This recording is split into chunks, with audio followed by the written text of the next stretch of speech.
Babel Virus. What if we discovered that language was a virus installed in your head? Imagine your mind inoculated from the curse of comprehension. What would our thoughts look like without the clothing of words? Mammals are highly empathic creatures with an elaborate sharing interface. The brain burns most of our precious calories on the interpretation of others. An fMRI shows two minds reacting identically when one subject is exposed to a facial expression. We share someone's live feed by subscribing to each other's feelings. A baby is born. His emotional software comes pre-installed from the factory. He has no language. He has no concept of shape. He knows the pain, and he knows its absence.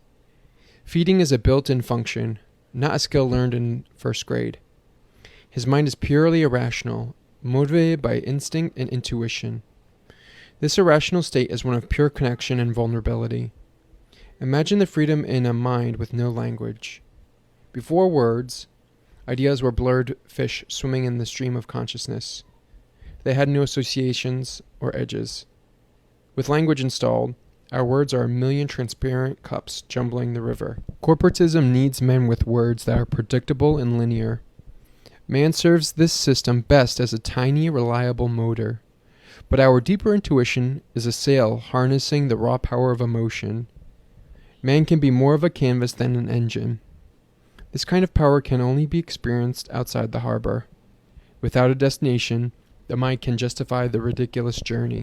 When the mind is free of language, the concept of rationality can be treated as just another opinion for parsing the world.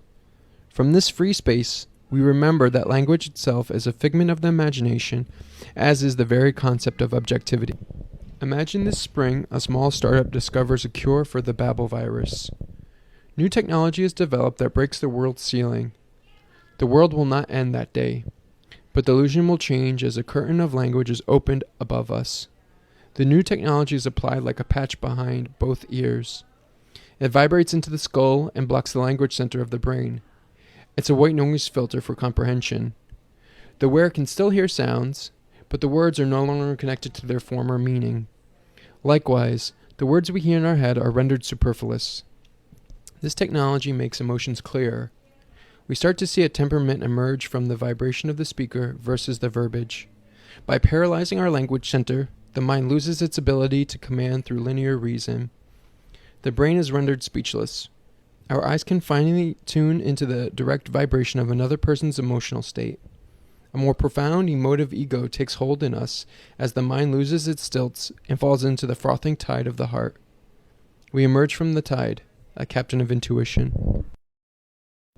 There are several side effects of this technology. One of the most profound is the discovery of emotional telepathy. For the first time, we begin to understand each other above the chirping. Our clear minds allow us to experience a new fidelity in the silence.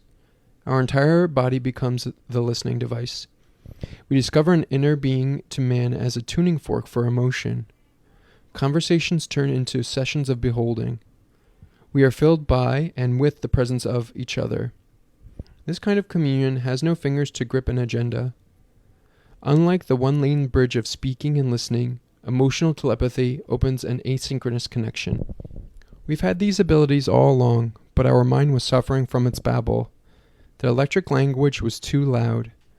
On the brain surface, the virus called the Tower of Babel has fallen. Its barbed stinger freed as blood rushes into the crevices and replenishing our gray tributaries. Our life slips back into a marinade of the heart's wet pulsing. The bellow of breath returns to stoke the engine. We replace the human electric motor with steam.